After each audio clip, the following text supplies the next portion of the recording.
I have a question. Would you like to know how to run your fastest half marathon ever? Well, you came to the right place. Take it away, Morgan. You beautiful, sexy, strong man. The things that I wish I... What's up, guys? Morgan McDonald here. Join me as I go for a little jog and talk about what I've discovered to be the keys to running your best half marathon. So as I finally close the chapter on my little half marathon, what would you call it? My half marathon era. I was going through like my training and stuff, and I was reflecting on the things that we did not build, and just some things stood out to me as the things that I thought were essentially the successful things and the things that I thought were the most important in having us prepared to go out and run our best when race day came around.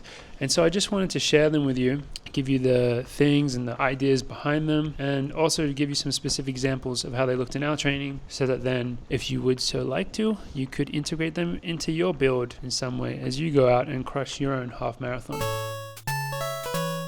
So number one, this one kind of goes without saying, but mileage. So mileage is something that is very individual, and I know it's really dependent on your availability for training, but it is very important, especially as you attempt to race these longer distances and you want to go faster and faster. Running consistent mileage is super important. Oh yeah, one thing I should say for all these things, as you increase your training and you start doing these things, increasing your nutrition is super important as well. And by that, I mean essentially getting in enough calories and making sure that you're not underfueled going into any of these sessions, any of these bigger runs. So just wanted to get that out of the way. That's very, very important to stay healthy. But yeah, the way that we added mileage, I specifically really liked. So we added it by doing bigger long runs and increasing the volume of session days. My actual week looked really similar to how it had previously looked, but it was just, I was doing these long run days that were 18 to 20 miles and session days that got up to between 21 and 24 miles. And that's in a week that the total is 100 to 105 miles. So about 160 to 170 Ks. And what I really liked about this approach is that, you know, my easy days were still easy. I was still doing my normal lifting days. My routine that I had previously built up was all still there. And so it actually didn't really feel like I was doing anything different to run these extra miles. You know, I had these session days where I was getting a bit more volume, and that was kind of more the focus, but it didn't feel hard to do more mileage. So just a thought, I think that's a really good way that you can add more mileage in if that's what you'd like to do. And I think it's really important to have good, solid, consistent mileage in the build up to a half marathon or a marathon as well, I imagine. Number two, I think long threshold days were super important for us. So previously, if we had done 8 miles of total threshold work in a day, that would have been pretty good. But now we were trying to get up to 10 to 12 miles of controlled threshold work. And I think for racing these longer distances, in particular, doing longer threshold days is really important and just aerobically building you up and getting you really strong. What's important if you're going to be doing this much volume is that you do need to start off pretty conservative. I think, like for us, we're kind of, you know, the way we train, we don't do double threshold. And even when we do our single threshold days, we sometimes have a tendency to go beyond threshold at the end of our sessions or for some of the reps, which that's the way we train, and that's okay. Like it's good, it works for us. But I think especially if you're doing 10 to 12 miles, you do need to start off pretty conservative and be pretty smart about it. So some examples for us, our 12-mile days, we would do just standard 2-mile reps with 2 minutes recovery, or 3-mile reps with 3 minutes recovery. So I really enjoyed doing 4x3 miles in particular with the 3 minutes recovery. I felt like we did that on this kind of nice little 3-mile road loop, and you could just get in such a good rhythm, and it felt really good. One thing that I'll say about doing these longer threshold days is that I think I expected to feel really tired from them, but honestly, the next day I felt amazing after them. So I think in particular that was because I was keeping them more conservative. But yeah, I felt really good coming off these days, so I really, really enjoyed them, and I do want to kind of keep them going throughout the track season. Our 10-mile days was just, we do like a standard 10x1 miles, which we did on the treadmill in the build because I think of the weather. And then one of our threshold days was 3-mile, 2-mile, and then 5x1 mile reps, where on this day we actually did one of our miles was a bit harder just to kind of touch that faster pace and see how it felt. But yeah, it's all pretty standard. I mean, there's no way to really like, you're not reinventing anything here. You're just getting out doing solid threshold work. And I think as much as you can get in a nice rhythm, that's the best. And yeah, I guess generally, if you're in terms of recovery, if we're doing 1 mile reps, we're doing 1 minute recovery, 2 mile reps, 2 minutes recovery, 3 mile reps, 3 minutes recovery. So kind of following something similar to that, I think is always going to work out pretty well for you. Number 3, fartleks. So these are one of my favorite workouts. I absolutely love them. It's funny. I'm laughing as I say that because some of my teammates really don't like them very much. But honestly, I think for both the physical and the mental side of them, I think they're so amazing. I just really enjoy the feeling of getting out there and being able to just kind of run strong for 40 minutes to an hour. And one thing that Dathan said to me in the build, which I think is pretty true, is he's like, yeah, most of the best runners in the world, they do 1 fartlek a week. And he's talking about obviously the Kenyan and the Ethiopian athletes. A lot of them, they're doing so many fartleks and such high quality fartleks. So I think it really is something that is super, super valuable to have in your arsenal. I just like it. You can just kind of get away from the overthinking of splits and just focus on the running and finding that rhythm. In particular, what I like to do, which I'm sure a lot of you guys do this already, is I'll program them into my watch, program in 10 by 3 minutes on, 2 minutes off. And then it's so simple. When it beeps, you run hard. When it beeps again, you go slow, rinse and repeat. And yeah, you really don't have to think. They are difficult though, because there is no break compared to the rest of these workouts and things that we do. It's just a continuous run. But I do think that's why,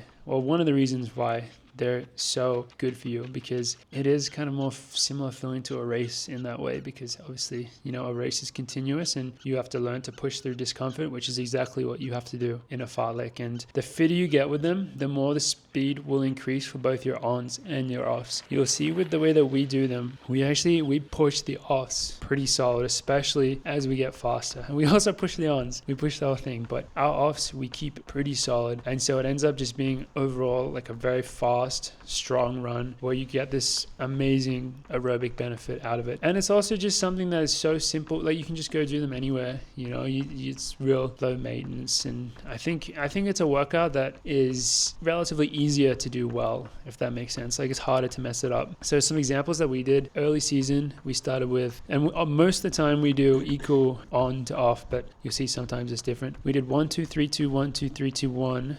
This was one of the first ones of the season, so I think that was about 34 minutes total, and then I added on 10 minutes steady running at the end, just because half marathon training, trying to get in a little more volume. And yeah, this one was really we just worked into it and got faster throughout it, which I think is generally how you want to do it. The next one we did 4 4 3 3 2 2 1 1, followed by 15 minutes steady, and that was a really similar one. And then one of the other big ones that we did during the season, during our build, was 10 by 3 minutes on, 2 minutes off. And this one we were working pretty hard, and this is essentially just like you were going to the track and doing K reps, but rather than having a full normal recovery, you're having a jog recovery that's a bit harder, so it makes the whole thing more difficult.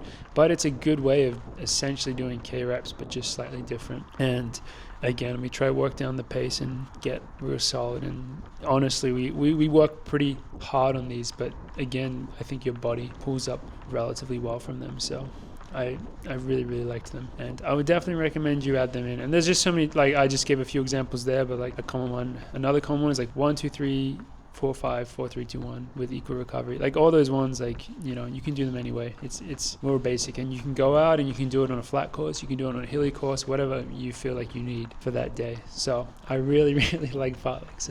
You can probably tell.